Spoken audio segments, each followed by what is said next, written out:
Bonsoir à tous, bonsoir à toutes. Je suis très heureux de partager ce moment avec vous, qui est effectivement un privilège de pouvoir participer à la réouverture de cette salle qui est très particulière, comme vous le savez peut-être, puisque c'est une salle qui a été fermée pendant quelques années pour être restaurée et qui a une particularité unique au monde, qui est en fait qu'elle est totalement modulable et modulaire.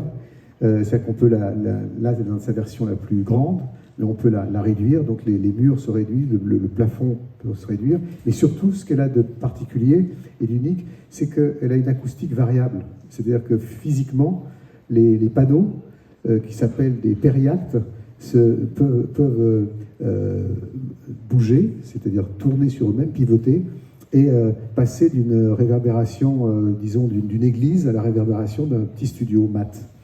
Et ce qu'on appelle ces périactes, qui est emprunté au théâtre grec de Sophocle, en fait, à l'époque, il se servait de ces prismes triangulaires, des sortes de Toblerone, pour changer les décors à vue. Et en fait, l'idée de Pierre Boulez et des ingénieurs et des architectes à l'époque, au début de l'IRCAM, ont l'idée d'utiliser cette technique de périacte en fait, pour faire changer de décor acoustique, sonore, à vue. Et donc, c'est intéressant de pouvoir justement jouer une création comme Oxymore, qui elle-même a été composée et conçue pour le multicanal et pour l'immersion, dans une salle comme celle-ci. Et puis, j'ai aussi créé en guise d'hommage à cette salle un prologue à Oxymore pour utiliser et optimiser l'utilisation de ces périactes. Et toute cette musique, effectivement, que j'ai créée, Oxymore, est en même temps aussi un hommage aux racines de la musique concrète, de la musique électroacoustique française, avec au fond les trois Pierre Henry, Pierre Schaeffer et Pierre Boulez, qui sont vraiment les défricheurs en matière de recherche sonore. Et cet endroit est un endroit qui est accolé au musée d'art moderne, au Centre Pompidou. C'est pas un hasard.